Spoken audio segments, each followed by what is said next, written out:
Cyberpunk 2077 tricked me into thinking I had more control over the story than I actually did, and I loved it.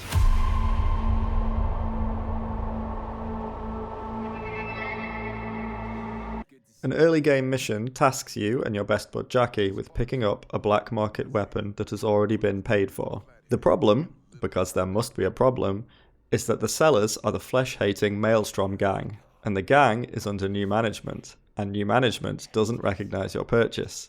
They want you to pay again. This is presented as an open-ended dilemma. Let's go get this tech. You scheme yet? You got a plan? The simplest solution is classic video game. Kill the boss, take the weapon, and shoot your way out. The new gang leader does sound like a next-level psychopath, and the world would be better off without him. Perhaps, though, you can persuade the boss to do what's right and give you the weapon. Or perhaps you can sneak in and steal it. No need to hurt anyone, and the item is rightfully yours, after all. You could always just, pay for it again, but can your pride take it? And can you afford it? The guy who hired you certainly isn't paying twice. The faceless influence of corporate desire is ever present in Night City, and so of course there's yet another option: talk to big business. They'll offer you traceable money to pay with, but surely there's a catch, and look, you ain't no rat, are you? If you were an attractive and compelling and capable cyber mercenary, what would you do? Games use many techniques to encourage players to roleplay. I say encourage because it really is up to the player whether they try to or not. The most explicit, because it really is just asking the player to roleplay, is to introduce choices and consequences. In fact, consequences aren't even strictly necessary. Sometimes just asking a question, like I just did, is enough. I distinctly remember playing Kentucky Route Zero for the first time, and being asked to name my dog. The names don't mean anything, and clearly aren't going to have any impact on the plot whatsoever. At most, the name you choose is going to be remembered by the game, and maybe referenced later in a throwaway line of dialogue. I immediately understood and accepted that the choices in Kentucky Route Zero had no narrative impact, but I still spent time deciding what my dog was going to be called, because I enjoyed curating the vibe of my Conrad, the main character. Vibes-based choices that never have narrative consequence can remind a player they are playing a video game. This really works in the poetic atmosphere of Kentucky Route Zero, where it's front and centre clear to the player that they're in a story, in the classical fable storybook sense. But sometimes players don't want to be reminded they're in a story. They want to feel like they are in another world. That's where consequence comes in. Have you ever played a game where you had to choose to save character A or character B, but not both, only for the character that you saved to die shortly after? That's arguably a fake choice. Perhaps you've played a game with relatively open-ended choice-making, only to be presented at the end of the game with a switch that, regardless of what you did before, lets you pick the good ending or the bad ending. Well, arguably, those previous choices were fake. Just like Kentucky Route Zero had zero consequence choices that felt meaningful, these tricks don't prevent your fake choices from having meaning to you or the character you are role-playing. The thing is, if you've played enough games, getting wise to these tricks and noticing when the game is playing you can eject you from living in your character and remind you that you're playing a game. The more responsibility you give to the game for your own role-playing, the more developers need, arms race style, to deploy tricks to keep you immersed. The biggest and best narrative trick Cyberpunk uses is to start with no tricks. The Maelstrom Black Market mission is a fantastic example of complex interlinking choices really mattering, at least on a micro scale. My first character was a corporation scumbag who was only out for himself. Don't read into that, I was just feeling a certain kind of way when I started playing. So when faced with this dilemma of being asked to pay a second time for something that was rightfully mine, I went straight to the corpse.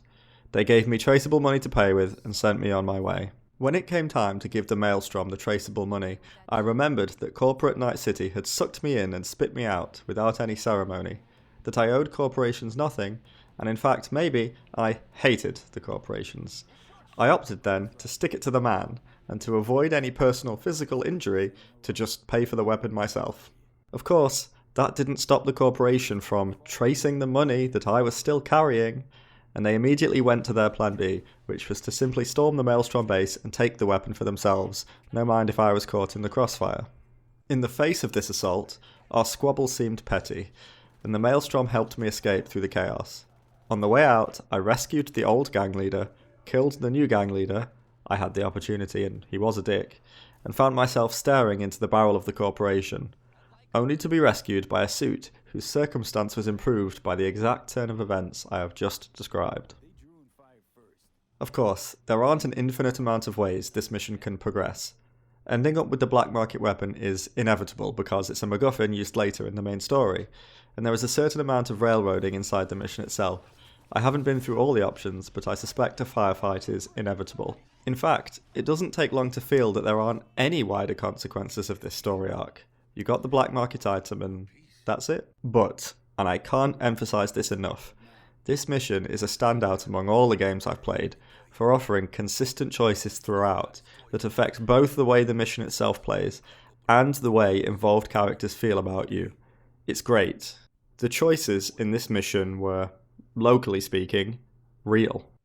Importantly, as long as you've bought into the fantasy, this black market mission early on sets up that the game is going to be generous with the scope of your role-playing, and ultimately gives you a sense that you control your own destiny. At a similar time in the story, the former doll, think sex worker, Evelyn Parker, asks you to betray Deshawn, the fixer who is organising the big Act 1 heist. This is a fantastic example of Cyberpunk skillfully lying to you with a fake choice to encourage role-playing because, spoiler alert, it's not actually possible to betray Deshawn. Do this job for me. I mean me alone. No splitting the payout with anyone else. No middlemen. No decks. The decision of whether to side with Parker or not is deferred. You don't have the option to decide on the spot whether you will go along with her betrayal or not. Later on, the game gives you half of this potential future choice by allowing you to rat Evelyn out to Deshawn. Ratting out Evelyn constitutes siding with Deshawn, but if you don't rat her out, you didn't yet side with Evelyn. At this point in the story, you don't have a choice. You are working with Deshawn. Of course, the big heist goes terribly wrong, and before you have a chance to act, Deshawn betrays you. The decision to side with Evelyn becomes irrelevant. It's a story branch that never really existed. If you played the Maelstrom gang mission first, you already trust that the game is going to give you the option to side with Evelyn later. So even though you aren't ever able to tell the game, I side with Evelyn, you're likely told yourself. Whether you, at least in your mind, chose Evelyn or Deshawn, the effect is the same. Rather than Deshawn's betrayal feeling like a forced plot point that you were railroaded into, it feels like an important character beat. Either you sided with him and you regret that you ignored Evelyn's warning, or you sided against him, in your mind, and knew he was going to betray you, you just didn't get him first. The first time I played Cyberpunk, this totally fooled me. I didn't remotely suspect that this was a fake choice, and I loved it. Cyberpunk does this sort of thing often and well enough, as long as you trust the game and don't willfully try to break things, to maintain plausible deniability about how limited your narrative control actually is throughout the entire course of the game. Compare and contrast the following two situations. Situation 1. You're in a hideout with the wanted but still corporation loyal Takamura. The corpo bastards find you and destroy the hideout, knocking you down some floors without Takamura. The game objective is to escape. But there's a choice. If you want, if you've grown attached to Takamura, you can do what I did and simply jump back up and save him. Situation 2. You and your friend Judy try to incite a worker takeover at the dollhouse and fail. Quest over, Judy walks away. But there's a choice. If you do what I did and follow Judy, for the vibes, she'll talk to you. As she speaks, she realises what she wants and asks you to go back and kill one of the guys running the dollhouse. Here's the trick. Which of these, saving Takamura and hearing Judy out, were quote-unquote real choices? Unlike the Maelstrom mission, which to a large extent was filled with real choices, the reality here is not so clear. In the first case, I strongly felt at the time that because my explicit choice was to save Takamura, that if I had simply run away he would have died. For all I know though, he could have made it out on his own. I felt it was a real choice, but the narrative could have been fixed.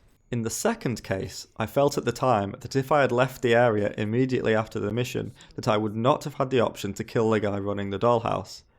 I also felt that this was a real choice. Now, knowing more about the game, I strongly suspect that if I had left the area, Judy would simply have texted me her thoughts instead, and I still would have had the opportunity to accept her request. In this case, I'm pretty sure that leaving the area without hearing Judy out wasn't a narrative choice, it really was just about the vibes. In both cases, I don't know for sure if my choices had an effect on the world, or if the world was going to be affected the same either way, and I don't want to know. All I know is that my choices were plausibly consequential. I really believed that I might have an impact on what happened, so I enjoyed investing my time into trying to answer the question, what would I do if? Again, my earlier experiences in the real choice black market mission primed me to believe that my choices throughout the rest of my playthrough would be impactful.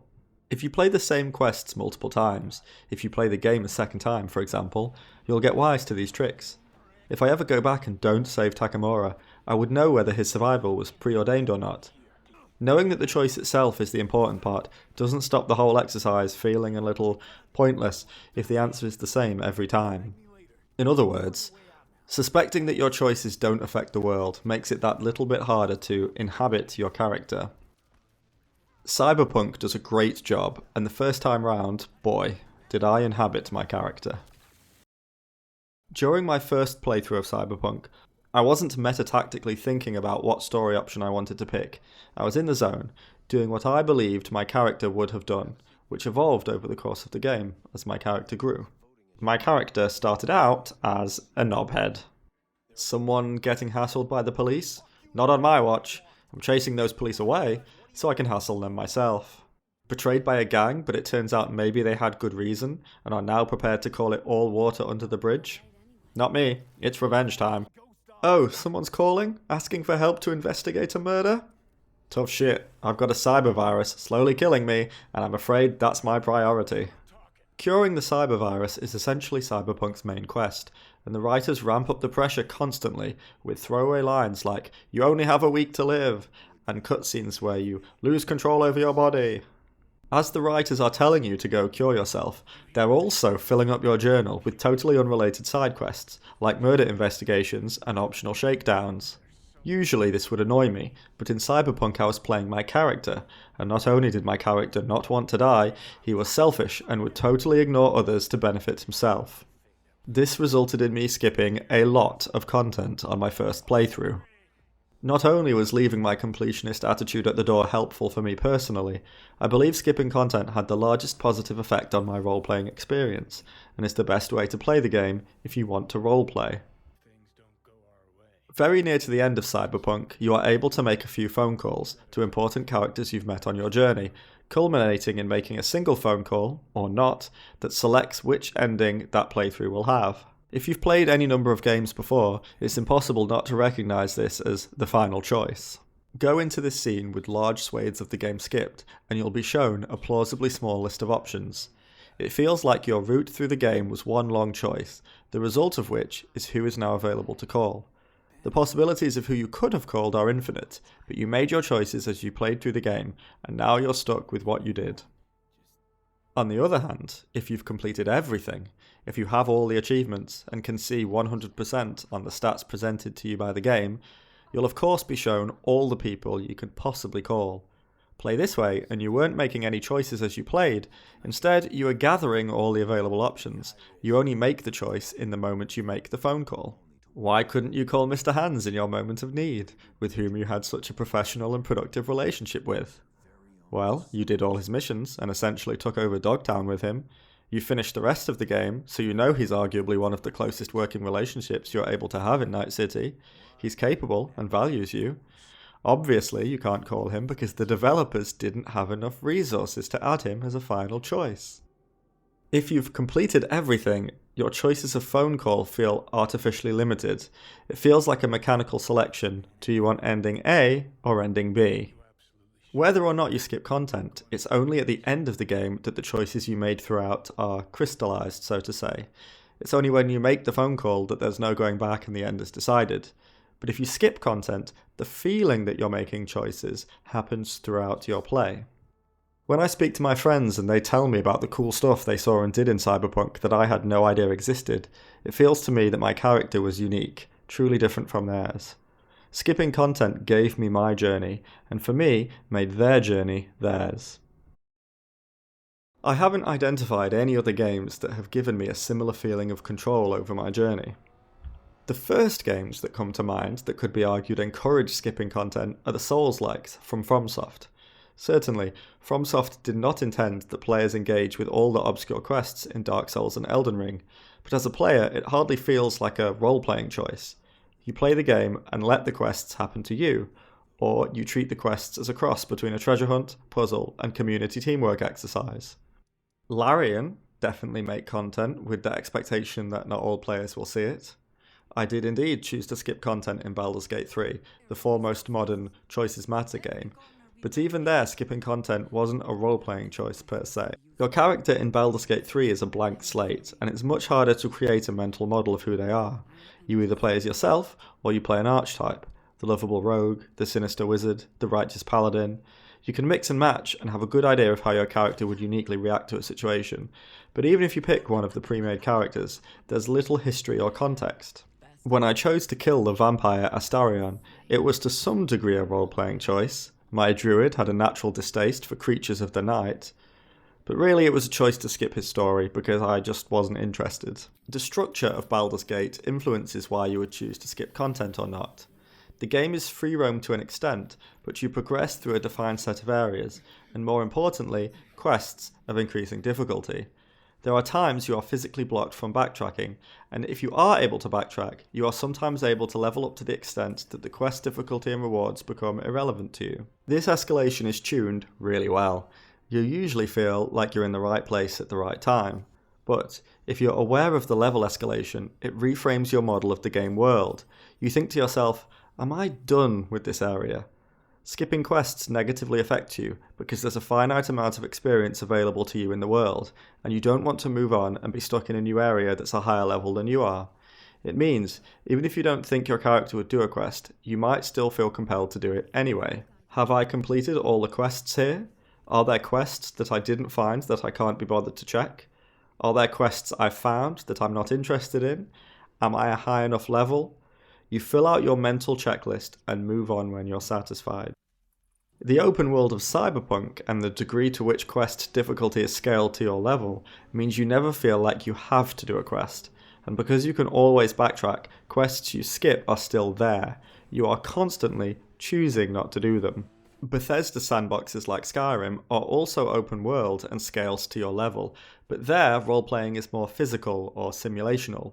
There's no choices like, what would I do if, other than, would I shoot, stab, bludgeon or magic that guy to death? Side quests don't impact the main story, and there's very rarely a quest that you would decline for character or moral reasons. Most quests are transactional and serve to put the player in experiences that simulate being an adventurer or wasteland wanderer. They're great games, but it's a different kind of role-playing. Cyberpunk is an open world game, but it's definitely not a sandbox. It's more like a non-linear movie where you control the camera. In Skyrim or Fallout, you could be dropped anywhere in the world, and very soon you would find a compelling dungeon or character. Cyberpunk is much more limited. During the course of the game, you gain access to brain dances, the obvious cyber-dystopian evolution to movies. A brain dance is a recording of a person's lived experience. Watching a brain dance is to be that person, to see what they saw, to think what they thought, to feel what they felt. Judy creates and edits brain dances and gives you equipment that allows you to step outside the subject and explore the boundaries of their experience. As you move away from what they saw and heard, the world fades into black and silence. The world of Cyberpunk reminds me of that. As you stray from the focal points of what CD Projekt Red have built, you can see behind the veil to the edge of the set. There are some enterable buildings in Cyberpunk. The city is so dense that you usually only find them when a quest points you in their direction, but sometimes you find one yourself. If you find an enterable building before the relevant quest was ready, it's often empty. If you go back to the area of a quest that you previously finished, you'll usually find nothing. If you complete all the quests in Cyberpunk, the city will be empty. Even with the cars and the citizens, you know nothing is happening behind the curtain. It feels dead. Not only can skipping content in Cyberpunk be a role-playing choice, it's also important because it hides the edges of the set from you. As long as there are quests still to complete, the city feels alive. If you stay where the developers wanted you to stay, you'll be gifted with the city itself as a character. Just like CD Projekt Red used tricks to make the narrative feel dynamic and reactive, they used tricks to make the city gestalt feel like a living entity. When you walk into Wakako's office unannounced, she's on the phone. Of course she is. She's a busy fixer. Why are you interrupting her? She's got stuff going on. As you drive around, you'll run into random firefights and see police chases and trauma team callouts. The trauma team especially lend an authenticity to Night City because an earlier mission sets them up, giving you a context that lets your mind fill in the blanks. What led to this accident? Who was involved? Just don't look too closely. If you go into Wakako's office too many times, you'll see her do the same animation again and again. Is she alive, or just a puppet continuously repeating the same actions? If you try to follow the trauma team callouts, well, nothing happens. The funniest trick to me is the car journeys. Sometimes Cyberpunk will have you driven around during a conversation to make it more interesting. It really works. It gives you something to look at and makes Night City feel like a big place where things are constantly on the move. The funny thing is, sometimes the conversations are longer than the straightforward physical journey is, so Cyberpunk has you literally go round in circles. The most obvious is a very late game mission where you start just around the corner from where the conversation actually ends up. If you look at the map before and after, it makes the drive seem ludicrous.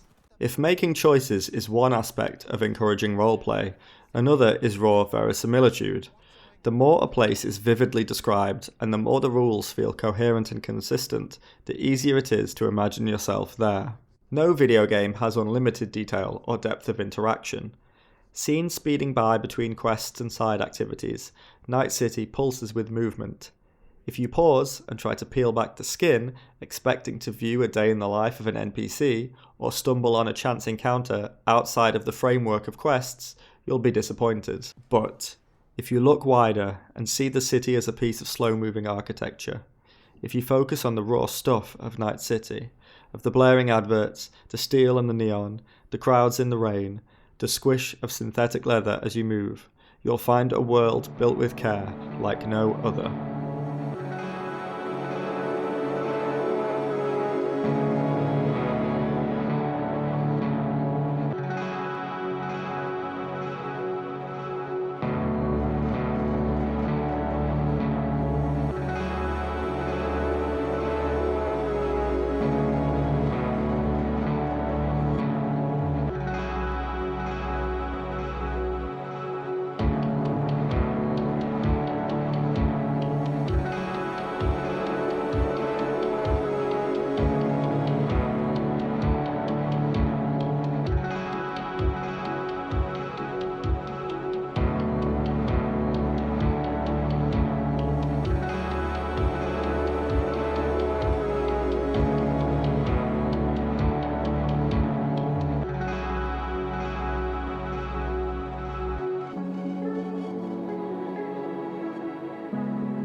From wasteland to factory to high-rise, exploring Night City is a pleasure. Cyberpunk does have fast travel, but to rely on it is to miss out on the larger structure of the city. To fast travel is to reduce the game world to points of interest. To travel on foot and by car is to force you to learn how the world is put together. It's absolutely mind-boggling the level of teamwork that went into creating this game. How many people worked on it? How did they split Night City into parts so it could be worked on by individuals? And how on earth did they glue those parts back together? If the city was built by grid or by hexagon, it would be easy to understand how the developers could have managed their work. But in many places, the city feels like the product of random civil engineering bureaucracy, which is just astounding. The roads themselves intertwine and loop around each other, and if you switch off the minimap and automated directions like I did, Even pulling up the pause map every now and again won't prevent you from getting lost. It feels utterly believable and contributes hugely to making Night City feel larger than it really is. As you play and slowly master finding your way around Night City, your character slowly masters the cyber mercenary lifestyle by leveling up, gaining knowledge, abilities, and cyber enhancements. These upgrades contribute to the joyful mess of miscellaneous shooting, punching, sneaking, and hacking, of which your character will likely specialise in one or two. The game offers a good amount of upgrade paths that could have you, by the end of the game, dodging in midair, slicing enemies with blades sheathed in your arms, self-destructing enemies, turning invisible, and generally causing chaotic mayhem. It's satisfying, fun, and never really challenging. I played on hard and died due to difficulty, as opposed to being stupid, in exactly 2 places. It's easy to see the intention here.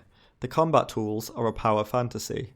You start as a street thug, already able to handle themselves, and eventually become a cybernetic god. The combat is in service of the roleplay only insofar as this. V really likes being a part of Night City, and giving the player a power fantasy helps them like being a part of Night City. More confident design direction would have had players struggle exactly as their character perhaps should have, even if that caused the player's personal frustration. In other words, if the game was being true to V as a character, combat encounters would have been more difficult. As it is, the player can potentially have killed an army's worth of people by the end of the game, and as badass as V is, they're not quite that badass in the story. It doesn't matter. As long as the player enjoys their time sleuthing, assassinating, blasting, tweaking cyber enhancements, choosing entry points, deciding whether to go in quick and loud or slow and quiet, the combat has done its job, and I really did enjoy it. All role-playing affordances and narrative tricks and character progression aside, the meat of the game, the reason to play Cyberpunk, is what it's about. It's the world and the story. It's caring about V and their friends and enemies, and enjoying the conflicts that cyber mercenaries who live in a dystopian city hellscape experience. Cyberpunk is pretty overt in its theming. It's something to do with the immensity of corporations and how powerless the individual is to stand up against them. This theme runs through the entire main quest, the majority of side quests, and is unsubtly omnipresent in the world. The ad banners stretch infinitely into the sky. What did you expect? By way of an example, the following. Regardless of your choices, your V ends up some sort of scrappy, blunt criminal. Your complete separation from corporation society is played up in one vignette as you wander around a mayoral candidate's luxury apartment, chatting with his wife about how an assassin would have got in and what their motivations, beyond the obvious, may have been.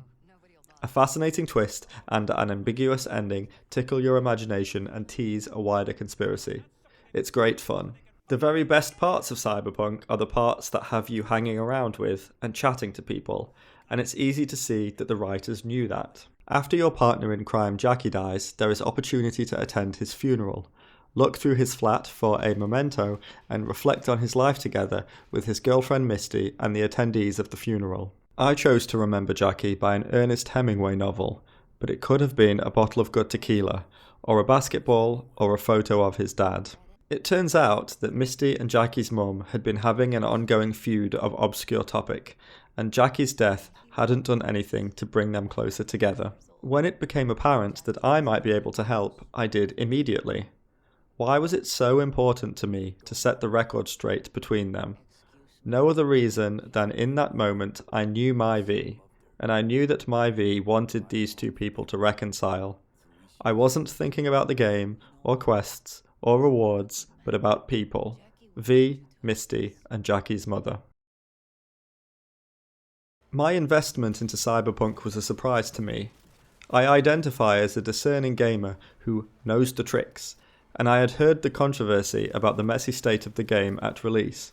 My understanding when I played Cyberpunk the first time was that most of the issues had been fixed, but the core experience that disappointed many was unchanged. I went in with low expectations. My investment came out of some combination of 1. I made conscious efforts to avoid searching for flaws.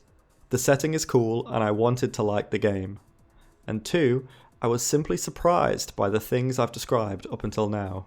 My read is that the game really does try, and I love rooting for an underdog. I want to emphasise that my enjoyment of Cyberpunk, and anyone's enjoyment of any game, is a personal experience.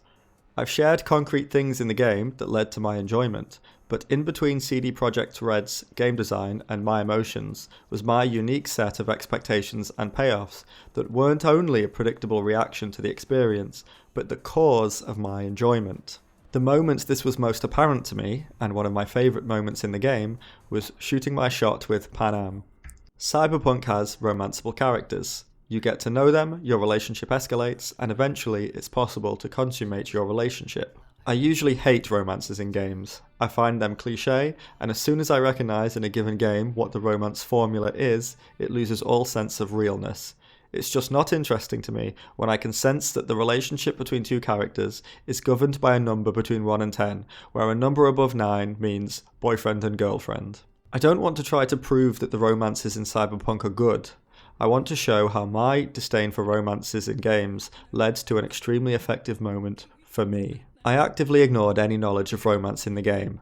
As far as I was concerned when I first played, there was no romance in the game. In the course of the main quest, you meet the hot-headed Panam and spend some time in the Badlands helping her in, and getting her help in, various escapades. After a particularly long day, you go back to a motel, and over a beer, V has the option of making a move on Panam. In any other game, this option would have stood out red and in bold to me as romance path, formulaic and rubbish, but I didn't think about that at all. I'd been role-playing the whole time and wasn't metagaming. I wasn't prepared for there to be a romance option. The writers do a fantastic job of aligning the vibes for both the player and the character here. The normal cycle of the Cyberpunk game loop gives the player the option to rest in between quests. Here though, Panam springs on you an extra job after one finishes, pressuring you into a now or never decision. Do you help her or not? After taking the job, you end up back at a motel. The normal game loop has been extended, and what felt like a long day to the characters felt like a long day to the player. V did Panam a favour by helping her, and both V and Panam are on a high. It just makes sense. I chose the option to hit on her. Of course, she rejects you. If you know anything about story structure, video game design, or how real-life relationships work, of course she rejects you. It's awkward in such a real way, and I felt awkward in real life. I probably blushed. Why did I choose that option? I slunk my V to the balcony and then I watched the sunrise on my own. This was so effective to me because I wasn't expecting any romance in general, and I didn't recognise then any structural formula that told me there was going to be a romance in that moment. In fact, because Panam rejected V, it still wasn't clear to me if there was a romance system in the game or not. It was so effective because for a moment there, I was thinking as someone else, and because when I made a choice as that person, I got a predictable and believable response. It is, in the end, possible to romance Panam, but whether or not the player character ends up doing that, she represents one of the ending options, the one I would call family. After the failed romance, it becomes clear that Panam's story is about her fitting into her tribe, and about whether you could fit into that tribe too. It's so distinctly opposite to the rest of Night City culture. Despite the family conflicts and disasters that befall the Aldecados, it's the only relentlessly positive part of Cyberpunk, and because of that, I stuck with Panam even after the failed romance, and beelined to the end of the game, skipping a lot of the other content. My character went from corporation scum obsessed with money and technology to community-oriented nomad, and that's not just the story I was told. When I started the game, I did sneaky and selfish actions. By the end of the game, I didn't. When Judy wanted revenge on the man mistreating the dolls, I killed him without hesitation. Much later, when Claire wanted to kill the man who arguably murdered her husband, I tried to stop her, because my character knew then that revenge did not solve anything. Panam and the Aldecados ending gives V a year or two more life, and a family. It's bittersweet, but after the conflict of the rest of the game, extremely cathartic. When I finished Cyberpunk that first time, I, like a glitter fiend, jumped straight back in. I wanted to see what could have turned out differently, and what a different perspective would have led to. My new V was female, a street gang person, wearing her heart on her sleeve, tough and ready to rumble. Clearly, replaying the same quests reveals the developer's hidden tricks, and it makes it much more difficult to roleplay. Indeed, I was much less in character during quests I repeated the second time around. That being said, I've already made the case that a huge driver of role-playing in Cyberpunk is choosing which content you engage in, and I missed an entire game's worth of content the first time round. Phantom Liberty. Phantom Liberty is in many ways a more polished experience than the main game, but unfortunately it does much to damage the atmosphere the main game succeeded in cultivating. Like so many quests in Cyberpunk, Phantom Liberty starts with a phone call requesting your assistance. The caller invites you to an area previously off limits, Dogtown. There's no other area in the game so large and so clearly gated. It's obvious that Dogtown is the DLC area, but the main storyline does a great job of setting it up as a wretched hive of scum and villainy that is quarantined from the rest of Night City. It makes sense that Dogtown is difficult to get into, and if you weren't already aware that there was DLC content, I suspect the separation would initially feel natural and driven by the story. It doesn't take long to realise, though, once you've entered Dogtown, that something is different. Even if you exclude the new types of content, for example the car stealing or the non-quest dungeons, Dogtown is far more content-dense than the rest of Night City. You get around Night City by driving between quests and points of interest.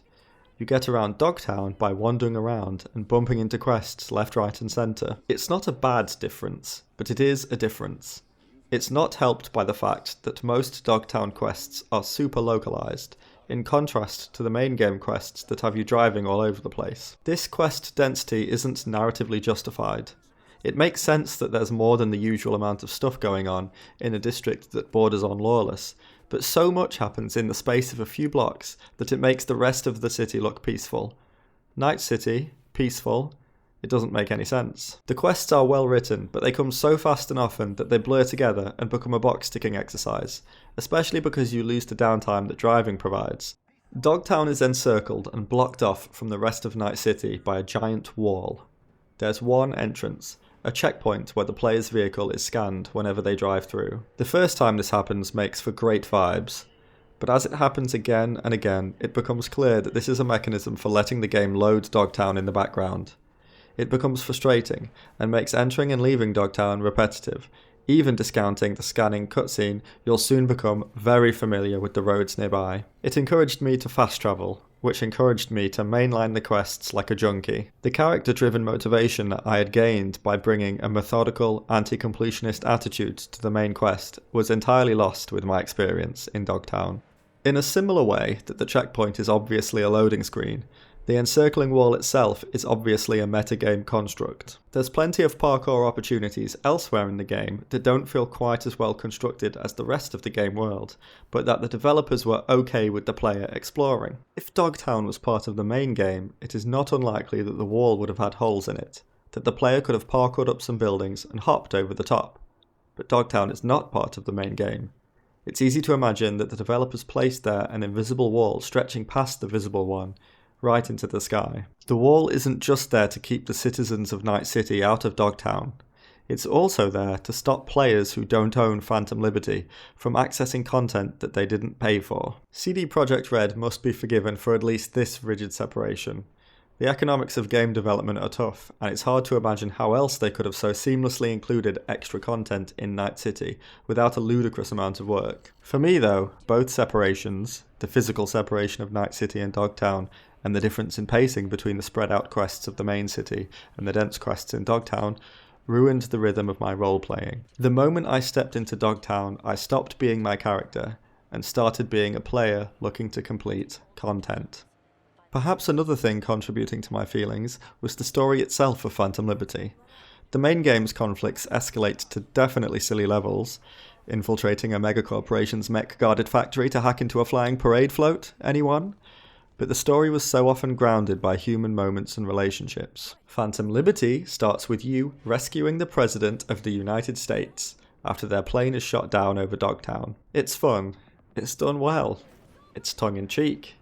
It feels satire-adjacent, and although I'm not familiar with Cyberpunk as a property outside of 2077, I can believe it's the sort of story the setting was designed to tell. But the stakes are so much higher than the main game. The main game is ultimately about trying to survive the technovirus eating your brain. In other words, your motivation is simply to survive. The DLC ties into the main game by giving you a character who could plausibly save you from the technovirus, if you save the president. Why is the president right here, right now? Why are you the person being asked to help? Why is it the president? Perhaps it's about me being British, but I just couldn't help feeling that my character just wouldn't give a damn. After the president is safe, Phantom Liberty tries to change gears, and it becomes a reflection on the importance and pitfalls of duty. It's an intriguing theme immediately let down by the first choice offered to you. Do you help the president out of a sense of civic duty, or do you help the president because there's something in it for you? It's frustrating because it's an empty choice, even in the context of choices that can give weight to character without consequences. Your V already started helping the president due to the promise of a reward. It doesn't make sense to retroactively change V's motivation. Actually, it was even worse than that for me. In the main game, I was totally comfortable skipping content. I paid for the Cyberpunk experience, but I wasn't wasting my money in not 100%ing the game. There are many slightly different Cyberpunk experiences I would have been happy having. I bought Phantom Liberty separately though, so it would have felt like a waste of money if I hadn't have completed the mainline content. In other words, I didn't help the president out of a sense of duty, or because there was something in it for my character. I helped the president because I paid my real-life money to unlock the Help the President option. The rest of the DLC descends into what I would describe as double-crossing the story. It's entertaining, but I really missed the downtime with characters that the main game offered.